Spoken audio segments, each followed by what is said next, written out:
Thank you so much आप लोगों को कि इतनी देर किसी को बैठ के सुनना सबसे बड़ी बात ये होती है, क्योंकि जब वहाँ पे हम बैठ के किसी को सुनते हैं तो उतना पेशेंस रखना पड़ता है, ये मुझे लगता है। और एक्चुअली मैं 26 साल की हूँ। 2011 में चलती ट्रेन से मुझे कुछ बदमाशों ने, मैं वॉलीबॉल चैंपियन भी रह चुकी हूँ, 2011 में चलती ट्रेन से मुझे बदमाशों ने एक गोल्ड चेन पहनी थी, चलती ट्रेन से मुझे उठा के बाहर फेंक दिया था। लखनऊ से दिल्ली आ रही थी मैं। कंपार्टमेंट में बहुत सारे, जनरल कंपार्टमेंट था, बहुत सारे लोग थे, किसी ने मना नहीं किया। एक प्लेयर का जो स्पिरिट होता है वो अपने आप, जब कोई छीनने की कोशिश करता कुछ भी, वो देता नहीं है, तो मेरे में भी था। मैंने मना किया और उन्होंने मुझे चलती ट्रेन से, वो 4-5 थे, उन्होंने बाहर फेंका। दुर्भाग्य ये था कि उसी समय दूसरी ट्रैक से ट्रेन आई और मैं उस ट्रेन में टकराई, फिर नीचे गिरी, दोनों ट्रेनें निकल गईं। कुछ देर बाद मैंने हाथ को ऐसे रख के उठने की कोशिश किया तो देखा कि मेरा पैर कट चुका था। थाई को उठा के देखा, मेरा पैर ऐसे जीन्स में लटका हुआ था, ब्लड फोर्सफुली निकल रहा, दूसरे पैर की हड्डियाँ टूट टूट के बाहर निकल चुकी थी। पूरी रात मैं चिल्लाती रही ट्रैक पे, छोटे छोटे पत्थर होते ऐसे चिल्लाती रही कि कोई बचा ले, कोई नहीं आया बचाने। और जब पूरी रात चिल्लाते चिल्लाते इतना कि मुझे दिखाई भी देना बंद हो गया, जब ट्रेन आता था तो वाइब्रेट होता था। इतना ही नहीं, फ्री का इनविटेशन भी लोगों को मिल गया था, कुछ लोगों को। ट्रैक पे आपने ट्रेन की ट्रैक पे छोटे छोटे चूहे देखे होंगे, मेरे कटे हुए पैर पे आग के मेरे पैर कुतर रहे थे। मैं ब्रेन कॉन्शियस मेरा पूरा काम कर रहा था मेरे, लेकिन बॉडी में कोई भी मूवमेंट नहीं था। पूरे पल में वही चीज़ें सोच कि कैसे मैं अपने आप को कैसे बचा पाऊँ। लेकिन करीब पूरी रात ऐसे बीता। सुबह गांव वालों ने मुझे बरेली डिस्ट्रिक्ट हॉस्पिटल यूपी में है, वहाँ पे हुआ था ये। सुबह गांव वालों ने मुझे उठाया, डिस्ट्रिक्ट हॉस्पिटल ले जाके रखा, तो फार्मासिस्ट, डॉक्टर, सीएम जितने लोग थे आपस में बातें कर रहे, अरे हमारे पास तो एनेस्थीसिया नहीं है, ब्लड नहीं है, इसका इलाज शुरू करें तो हम कैसे करें।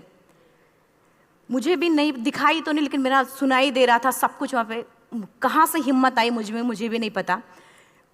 मैंने बोला वहाँ पे कि सर जब मेरा पूरा पैर कटा, तब मैंने इतनी देर रेलवे ट्रैक पे थी, मैं उस चीज़ को बर्दाश्त किया, तो अभी तो आप मेरे अच्छे के लिए मेरे पैर काटेंगे। शायद आपको यकीन नहीं होगा, या फिर कभी आप लोगों ने ये चीज़ नहीं देखी, कोई डॉक्टर या फार्मासिस्ट अपना ब्लड दे के किसी पेशेंट को बचाया। मेरी इस बात को सुनने के बाद वहाँ के डॉक्टर और फार्मासिस्ट दोनों ने एक एक यूनिट ब्लड दिया और मेरे पैर को बिना एनेस्थीसिया अलग कर दिया गया। आज भी मैं उस दर्द को महसूस करती हूँ। जब भी मैं जब बोलती हूँ तब मैं वो चीज़ें महसूस करती हूँ। उसके बाद जब बात मीडिया में आई, लोगों को पता चला कि रिमा नेशनल प्लेयर है, KGMC king George medical college Lucknow में एडमिट करा, लखनऊ से फिर sport minister, AIIMS trauma centre Delhi. तब तक सब ठीक ठाक चल रहा था, प्लेयर होने की वजह से अच्छा ट्रीटमेंट मिलना शुरू हुआ। करीब 4 महीने मैं एम्स में रही। एम्स में रहने के बाद जब मैं थोड़ा ठीक हुई, करीब 25 दिन बाद जब ठीक हुई, न्यूज़पेपर में गोल गोल लिख के आ रहे कि अरुणिमा के पास टिकट नहीं था, अरुणिमा ट्रेन से कूद गई। उसका खंडन किया घर वालों ने, फिर बोला कि अरुणिमा सुसाइड करने गई थी। जिस लड़की का शरीर का एक अंग कट चुका, पूरी जिंदगी का पता नहीं कि व्हील चेयर है, बैसाखी या पता, यहाँ तक कि मेरे स्पाइन में 3 फ्रैक्चर था, मुझे ये भी नहीं पता था कि मैं बेड से उठ भी पाऊंगी कि नहीं। अंदाजा लगाया जा सकता, सिर्फ अंदाजा लगाया जा सकता है कि उसकी दिलो दिमाग पे क्या चल रहा होगा, उस परिवार की क्या स्थिति रही होगी, जब जिस परिवार की एक यंग एज लड़की का इस तरीके का सिचुएशन हुआ हो। फिर भी कहते हैं कि जहाँ चाह होती वहाँ राह मिली जाती है। एम्स के हॉस्पिटल के बेड पे मैंने डिसाइड किया, क्योंकि अपनी बातें हम चिल्ला चिल्ला के करें, वो सिस्टम की इतनी हाई लेवल की बातें हो रही थी कि हम एक मध्यम वर्गीय फैमिली से थे, हम अपनी बातें चिल्ला चिल्ला के कह रहे थे, लेकिन कोई नहीं सुन रहा था। लेकिन कहते हैं मैंने अपने दिल, दिमाग, अंतरात्मा से ये चीज़ सोच लिया कि ठीक है, आज आपका दिन है, जितना चाहो बोल लो, एक दिन तो मेरा दिन आने वाला, मैं प्रूफ कर दूंगी कि मैं क्या हूँ, मैं क्या थी, ये मैं प्रूफ कर दूंगी। हॉस्पिटल के बेड पे डिसाइड किया वॉलीबॉल नहीं, लाइफ का सबसे टफ गेम करना है, तब मैंने माउंटेनिंग चुना।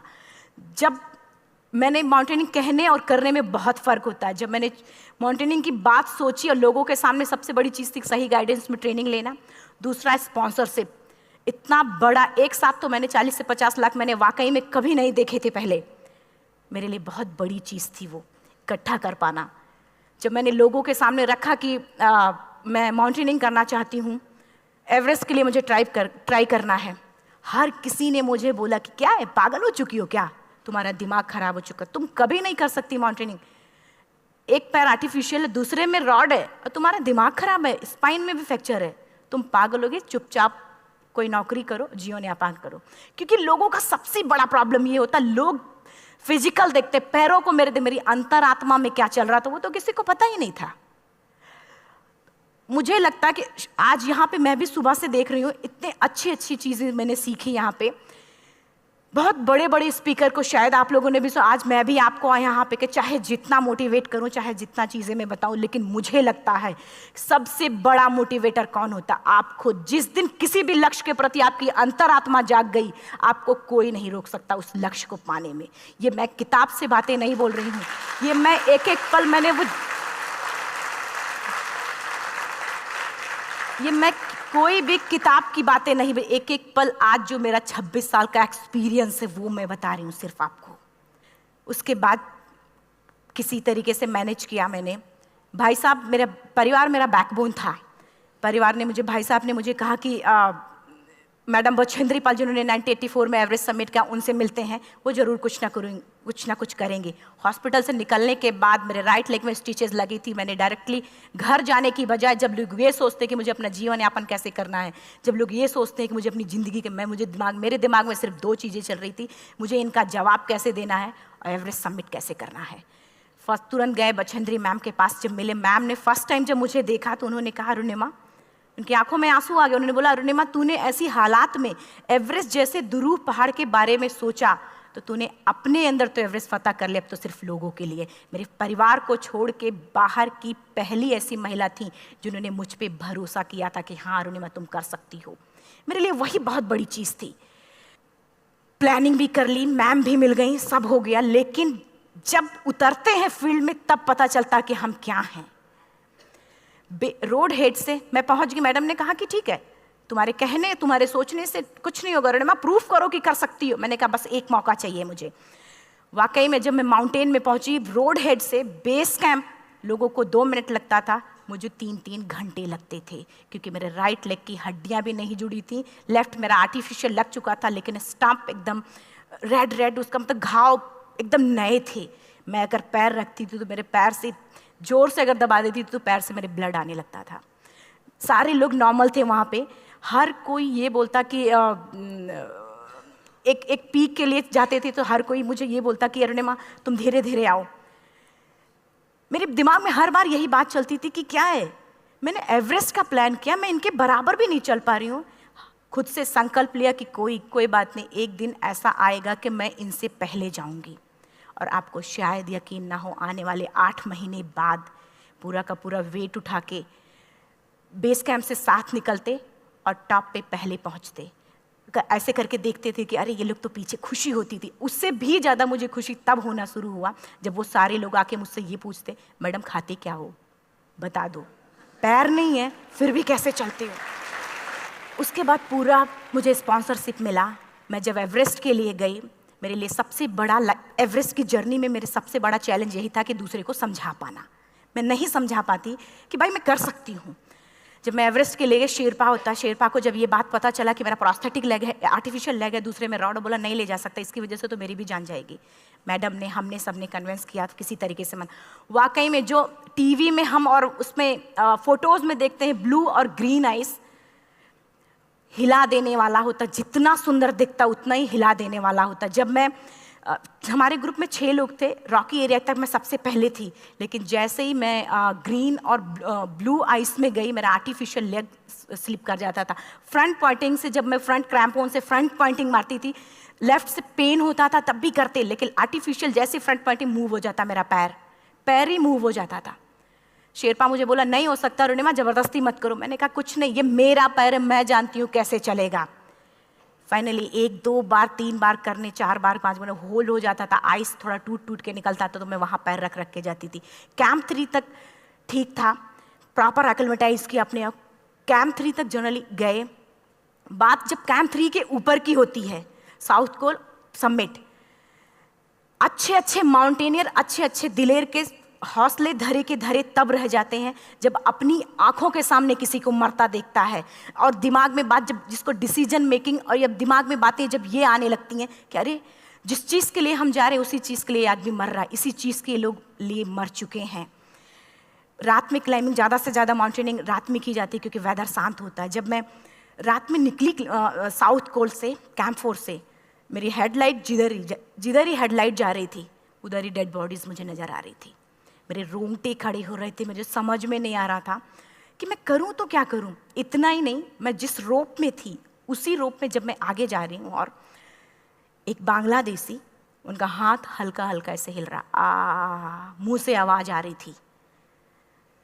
मैं एक्सप्लेन नहीं कर सकती मुझे कितना डर लग रहा था। बार बार ये बार बार मन में आती, इसका ऑक्सीजन खत्म हुआ है, ये मर चुका है लास्ट सिचुएशन में, और हम कुछ नहीं कर पा रहे हैं, क्या करें। उसके बाद मैंने 10 से 15 मिनट सिर्फ मैं वहाँ खड़ी रही। मैंने सिर्फ इतना बोला कि अगर आप सभी में से सभी ने एवरेस्ट सबमिट कर लिया तब तो ठीक है, अगर नहीं सबमिट किया है मैं सबके लिए एवरेस्ट सबमिट करूँगी और जिंदा वापस जाऊँगी।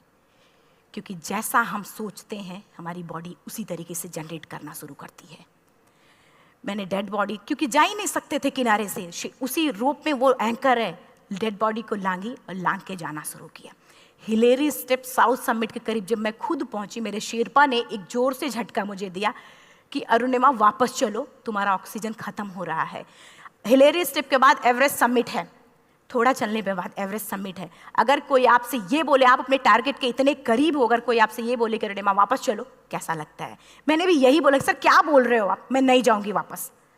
बोला अरुणिमा जिंदगी रही, दोबारा ट्राई करना और एवरेस्ट समिट हो जाएगा दोबारा तुम्हारा। मैंने कहा नहीं, ये आप जिंदगी में गोल्ड चांस बार बार नहीं आते, लाइफ में कभी कभी आता है, ये आपके ऊपर आता, आप उसको पकड़ के रखते हो या फिर छोड़ देते हो। मैं अपना गोल्ड चांस कभी नहीं, क्योंकि मैं जानती थी मुझे स्पॉन्सरशिप बहुत मुश्किल से मिला, एक बार अगर मैं छोड़ देती दोबारा मुझे कभी नहीं मिलता। मैं बहुत अच्छी तरीके से जानती थी। मेरा फाइनली मुझे बछेंद्री मैम ने भी एक बार बात समझाई थी, मेरी माँ ने मुझे एक बात बताया था कि लाइफ में कभी कभी सिचुएशन ऐसी आती है जब सिर्फ आप अकेले होते हो, डिसीजन सिर्फ आपको लेना होता है। जहाँ पे भी होना, खड़े होकर हल्का सा पीछे मुड़कर देखना और ये सोचना कि आप एक एक कदम चल के यहाँ तक पहुँचे हो, सिर्फ अपना एक कदम आगे बढ़ाना, तुम देखना कुछ देर बाद तुम टॉप पे होगी। मेरे दिमाग में उनकी बातें वीडियो की तरह चल रही थी और सिर्फ एवरेस्ट का टॉप चल रहा था। मैंने शेरपा को पहले कन्विंस करने की कोशिश की कि भाई चल, कुछ नहीं होगा भाई चल। फाइनली जब वो नहीं माना, मैंने एक कदम आगे बढ़ाया, डिसीजन लिया कि नहीं, जाना ही जाना है। आगे बढ़े, करीब 1 से 1.5 घंटे बाद मैं टॉप पे थी। और इतना ही नहीं, आज भी मैं जितनी बार बोलती हूँ उतनी बार मैं महसूस करती हूँ, मेरे रोंगटे खड़े हो जाते हैं, मेरा दोनों हाथ ऊपर करके जोर जोर चिल्लाने का मन कर रहा, कितनी जोर से चिल्लाऊं कि सबको बता दूं कि आज मैं टॉप ऑफ द वर्ल्ड पे हूं। उन लोगों को बता दूं जो लोग ये सोचते हैं, लड़की, दूसरे विकलांग, तीसरे मिडिल क्लास में, जो लोग एक बार हार के फिर दोबारा लड़ना नहीं चाहते, जो लोग हारने के बाद सोचते हैं कि हम दोबारा कुछ कर नहीं सकते, उन लोगों को मैं चिल्ला चिल्ला के टॉप से बताना चाहती थी कि नहीं, आप सब कुछ कर सकते हो। सिर्फ एक सोच की विकलांगता, हैंडीकैप आदमी यहाँ से होता है, यहाँ से नहीं। अगर यहाँ से जो आदमी विकलांग है तो नॉर्मल आदमी भी विकलांग है, जो अगर यहाँ से विकलांग है। चिल्ला चिल्ला के मैं बताना चाहती थी। मैंने शेरपा से कहा कि आप एक फ़ोटो खींच लो, क्योंकि सारे लोग फ़ोटो, अपना नेशनल फ्लैग का जो वैल्यू होती है ना, वो जो हम कहीं बाहर होते हैं तो पता चलता है। मुझे भी बहुत खुशी हो रही थी, फ्लैग को हग किया और बोला फ़ोटो खींचो। बोला पागल हो गई है, तेरा ऑक्सीजन कभी भी ख़त्म हो जाएगा, नीचे चल। नहीं, फ़ोटो खींच लो। फ़ोटो खींचा उसने। वो तो अगली बार इतना तेज गुस्सा हुआ, मैंने उसको बोला कि भाई वीडियो भी बना ले। 8848 की हाइट पे ऑक्सीजन खत्म हो रहा है, आज हम भी हंस रहे हैं आप लोगों के साथ क्योंकि यहाँ पूरा ऑक्सीजन है। और 8848 की हाइट पे जब मुझे शेरपा, कोई भी शेरपा को बोलेगा भाई वीडियो बना, तो परेशान हो जाएगा, पागल हो चुकी क्या, तुम मर जा, यहाँ मैं जा रहा हूँ नीचे। मैंने कहा नहीं, कुछ नहीं होगा, आप बनाओ वीडियो। किसी तरीके से मन में 4-5 पेयर बैटरी रख के लेके गई कि डिस्पोजल कैमरा, एक अलग कैमरा, कि मतलब एक नहीं काम करेगा तो दूसरा करेगा, प्रॉपर प्लानिंग से। शायद आप लोग भी सोचो कि वाकई में लड़की को इतना बड़ा रिस्क लेने की क्या जरूरत थी, कि जिंदगी कभी भी जा सकती थी इसकी। लेकिन मैंने वो रिस्क लिया क्यों? क्योंकि मैं चाहती थी, कहीं ना कहीं से मेरे भी दिमाग में ये बात आ चुका था कि मैं जिंदा वापस ना जाऊं। मैं चाहती थी कि अगर मैं जिंदा ना जाऊं तो तो ये वीडियो मेरे इंडिया शेरपा से मैंने यही बात बोली, ये वीडियो अगर मैं जिंदा नहीं जाती हूँ, ये वीडियो मेरे इंडिया पहुँचा देना, मेरे यूथ तक चला जाएगा। क्योंकि मैं चाहती थी कि 11 अप्रैल 2011 को मेरा एक्सीडेंट हुआ, 21 मई 2013 10:55 पे मैं टॉप ऑफ द वर्ल्ड पे थी। ऑलमोस्ट 1 से 2 साल के अंदर कैसे यहाँ से मैंने ये चीज़, मैंने कभी भी कामयाब होने के, मेरी वो जिंदगी बन चुकी थी, मेरा जुनून बन चुका था, मेरा पैशन मेरा जिद बन चुका था। वो मेरा सोते उठते बैठते सिर्फ मुझे एवरेस्ट दिखाई जाए। और मुझे लगता है किसी को भी अगर अपना लक्ष्य पाना है, यहाँ से अगर वो पागलपन जब तक नहीं आएगा तब तक नहीं होगा। वो फाइनली उसने वीडियो बनाया। आप बोल रहे फटाफट रुनिमा नीचे भागो। जब मैं टॉप पे थी तो कुछ लोग और भी थे, लेकिन 10:55 पे मैंने एवरेस्ट समिट, 11 बजे के बाद अगर कोई अटैम्प्ट करने की कोशिश करता है उसको सुसाइड अटैम्प्ट बोलते हैं। जैसे ही मैं नीचे चलना शुरू की, मैंने कहा भाई हाँ चल नीचे चलते हैं। ज़्यादा से ज़्यादा मौतें नीचे आते वक्त होती हैं एवरेस्ट पे। जब मैं नीचे आ रही हूँ, थोड़ा दूर ही मैं नीचे चली थी, मेरा ऑक्सीजन पूरी तरीके से ख़त्म। सिर्फ अंदाज़ा लगा सकता कि जब ऑक्सीजन ख़त्म हुआ क्या परिस्थिति रही होगी। मैं ऐसे नीचे गिर गई और शेरपा मुझे बोल रहा कि रुनिमा मुझे यकीन नहीं था कि तू एवरेस्ट सबमिट कर पाएगी, लेकिन फिर भी तूने किया। मैं चाहता हूँ कि रुनिमा जिंदा चल, तू वापस उठ, खड़ी हो। मुझे खड़ा करने की वो कोशिश कर रहा था बार बार, मैं खड़ी नहीं हो पा रही थी, वाकई में दम ही नहीं था। लेकिन फिर भी कहते हैं कि जैसे हमारे नियम होते हैं वैसे ऊपर वाले के भी नियम हैं। उसकी लिस्ट में जब मेरा नाम नहीं है तो वो मुझे नहीं ले जा सकता। अगर दूसरी चीज़, मेरा कॉन्सेप्ट एकदम क्लियर हो चुका था। जब रेलवे ट्रैक पे मैं थी, रेलवे ट्रैक पे 7 घंटे में पड़ी थी, 49 ट्रेन अप डाउन हुई थी, तो मेरा कॉन्सेप्ट एकदम क्लियर हो चुका था। इसका मतलब है कि ऊपर वाले ने अगर मुझे कुछ बचाया है तो कुछ ना कुछ इतिहास रचने के लिए बचाया है। मैंने पॉजिटिव तरीके से सोचा। और उसी समय एक ब्रिटिश क्लाइंबर नीचे से ऊपर आ रहा था और उसके पास 2 ऑक्सीजन, तो उसने एक को वहीं फेंका और दूसरे को लेके नीचे जाना शुरू किया क्योंकि वेदर ख़राब था। मेरा शेरपा मुझे एंकर किया और जाने लगा नीचे, और वो फटाफट उसको लेके आए, मुझे लगाया। उसने बोला रुनिमा तू बहुत लकी है कि तुझे यहाँ पे ऑक्सीजन मिला है। वाकई में ऊपर वाला भी चाहता है कि तू जिंदा रहे। वो मुझे बार बार लकी लकी बोल रहा था। शायद आप लोग में से भी कोई होगा कि जो लक और भाग्य जैसी चीज़ों पे यकीन करता हो, या पता नहीं भी। मैं किसी की भावनाओं को ठेस नहीं पहुंचाना चाहते, लेकिन मैं किसी भी चीज़ों पे भरोसा नहीं करती, क्योंकि मेरा मानना है कि लक भी उसी का साथ देता है जिसके अंदर जीतने का जज्बा है।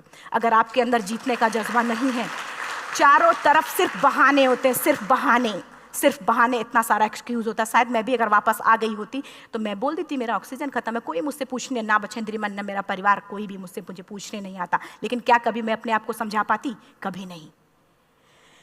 फाइनली जो भी था, लक भाग्य किस्मत में नीचे आ रही थी, बहुत खुश थी। माउंटेन, डेड बॉडीज, मेरा शेरपा, ये लोग थे। मैं किसी से शेयर भी नहीं कर पा रही थी कि अरे मैंने एवरेस्ट सबमिट किया, किसी से शेयर भी नहीं कर पा रहे थे। फटाफट मैंने नीचे हील मार के, हमारे से हील मार के नीचे आ रहे थे। एकाएक मेरा प्रोस्थेटिक लेग, पूरा का पूरा लेग ही निकल गया। -60 डिग्री तक टेम्परेचर डाउन हो जाता है एवरेस्ट पे। मेरा हाथ वगैरह ये सब ऐसे मूवमेंट, ऐसे मुड़ नहीं रहा था, ब्लड निकलने लगा था, ये सब यहाँ तक। मुझे शेरपा से मैं बोल रही हूँ कि ऑलरेडी मेरा पैर कटा हुआ है, अगर दिमाग में ये बात है कि मेरा हाथ भी काटना पड़ेगा, कैसा लगेगा मेरा दिमाग। क्योंकि ये ऐसा मूवमेंट, रेड 3 स्टेज होती हैं। रेड मेरा हो चुका था, रेड, ब्लैक, ब्लू, ब्लैक हो तो काटना पड़ेगा। तो बार बार मैं बोल रही हूँ शेरपा से कि भाई हाथ मेरा कुछ हो रहा है, इसमें मूवमेंट नहीं हो रहा है, यहाँ सबसे ब्लड हो रहा है। बोला रुनिमा कुछ नहीं, जितना नीचे जाएंगे उतना अच्छा होगा। प्रोस्थेटिक लेग मेरा निकल चुका है, मैं रुकी हूँ, मेरा ऑक्सीजन चल रहा, बड़े मुश्किल से, लक भाग्य किस्मत जो भी था मुझे मिला था। शेरपा मेरे आगे है, लास्ट मोमेंट तक वो मुझे बोलेगा, अगर वो मैं नहीं चलती वो मुझे छोड़ के चला जाए। गलती उसकी भी नहीं होती, क्योंकि वो क्या करे, क्लाइंबर की वजह से या तो अपनी जान वो भी दी, गलती उसकी भी नहीं है। लास्ट में मेरी आंखों से आंसू निकलने लगा। मैंने सोचा क्या करूँ अब, रोने अपने आप आंसू ने कहीं ना कहीं से आ ही जाता है। दूसरे पल मुझे समझ में आ गया कि रोने धोने से कुछ नहीं होगा। मैंने आंसू को पोंछा और रोप, जो मेरी रोप थी, रोप को पकड़ा, दूसरे हाथ से आर्टिफिशियल लेग को, पैर को घसीट के चलना शुरू हो गया, क्योंकि मेरे पास यही था। ये तो दूसरा था, गिव अप कर दो ही चीज़ थी। पैर को घसीट चलना शुरू हुआ। कुछ दूर नीचे चलने के आने के बाद रॉक था, उसमें घुसे, पैर को खोला, सही किया, फिर नीचे चला। Camp 4 to summit to camp 4 3500 feet है, और इसमें टोटल जनरली लोग 16 से 17 घंटे में समिट कर लेते हैं। मुझे टोटल 28 घंटे लगे थे। हर माउंटेनियर, चाहे बाहर का या फिर इंडिया का, हर किसी ने ये मान लिया था कि अरुणिमा जिंदा वापस नहीं आएंगी। हर किसी ने ये चीज़ मान लिया था। लेकिन मुझे लगता, जब मैं वापस साउथ पोल पहुंची, जब मैं टेंट का जिप खोला, मैंने हर किसी ने कहा कि अरे तू यहाँ है, हम तो सब सोच लिए थे तू चली गई।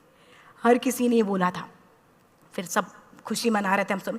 देखिए, ये सब बताने का मेरा सिर्फ एक मकसद था कि सब कुछ हम में है, हम जैसा चाहें वैसा कर सकते हैं। ऑलरेडी टाइम हो चुका है। मैं एक चार लाइन की पंक्ति सिर्फ बोलूँगी। मैं एक्चुअली, मेरा एम है कि मैं वर्ल्ड के जो कॉन्टिनेंट हैं, कॉन्टिनेंट के हाईएस्ट पीक समिट करूं। एशिया का एवरेस्ट हो चुका है, अफ्रीका किलिमंजारो हो चुका है, यूरोप का एल्ब्रुस हो चुका है। 23 नवंबर को मैं जा रही हूँ ऑस्ट्रेलिया हाईएस्ट पीक के लिए। बस आप लोगों की गुड विशेस चाहिए। और 4 लाइन, अभी तो इस बाज की असली उड़ान बाकी है, अभी तो इस बाज की असली उड़ान बाकी है, अभी तो इस परिंदे का इम्तहान बाकी है, अभी अभी मैंने लांघा है समुद्रों को, अभी तो पूरा आसमान बाकी है। Thank you so much. Thank you.